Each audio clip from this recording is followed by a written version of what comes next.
This is going to be a very quick video as to how you should export your spreads with crops and bleeds. All right, so as you can see, we have a spread right here, two-page spread.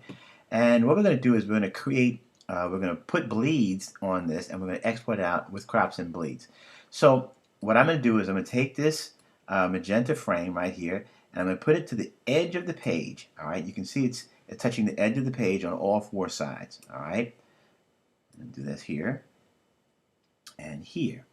And then I'm going to do the same thing with the magenta. I'm going to make it so that it aligns to the edge of the page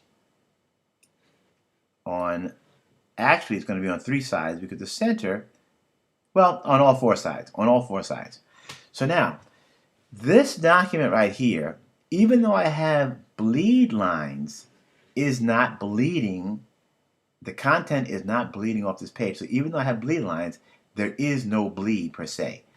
In order for there to be a bleed, your content has to bleed off the page. So right now what I'm going to do is I'm going to take the magenta and I'm going to pull it out so that it actually bleeds off on the top and the sides and the bottom.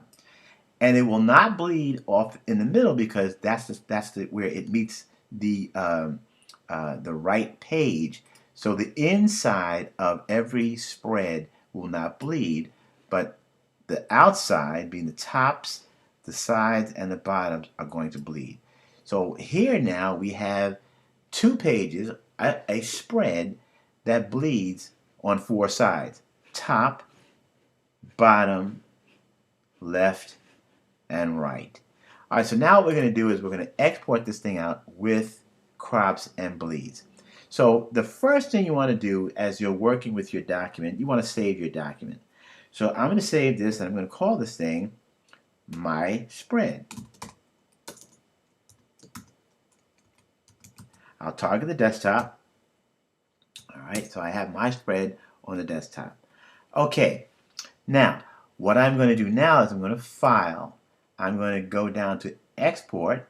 All right, and when I go down to Export, I have to decide what format I want to export it in. I want to export it as Adobe PDF Print. Adobe PDF Print. My spread, as you can see, it picked up the name of the document, and I'll say Save. Now at this point, there's a few things we need to do. You always want to click on View PDF after exporting. It's a courtesy to you so that after the exports, it'll open it up in Acrobat and you can see exactly what you just exported out. So what I'm going to do right now is I'm going to go, and this is really, really quick and very, very fast. We're going to go down to Marks and Bleeds. And even though you have all these options for your marks, your crop marks, all you have to do, and please class, just click on crop marks. Do not click on everything else because it's not necessary. Just crop marks. And then what you're going to do is click on Use Document Bleed Settings. And once you use Document Bleed Settings, you're going to notice everything grayed out because you don't need to see this because you're using the actual bleed settings that you set in your document. And just a little FYI, your typical bleed size is 1/8 of an inch or 9 points. And the way you put in 9 points in InDesign is P9. That's 9 points. But if you're not sure, you can type in 0.125 IN, which is 1/8 of an inch, or you could type in 1/8 IN, and InDesign will automatically make the conversion. So we'll say also one more thing, I forgot this. Instead of saying pages, very, very important, say spreads. So you actually look at the pages side by side as a spread. So we'll say export, and then here you go.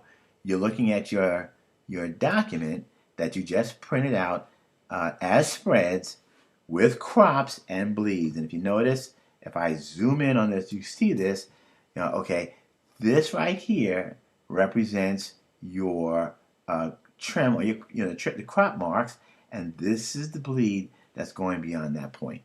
Okay, that's how you export your document as spreads with crops and bleeds.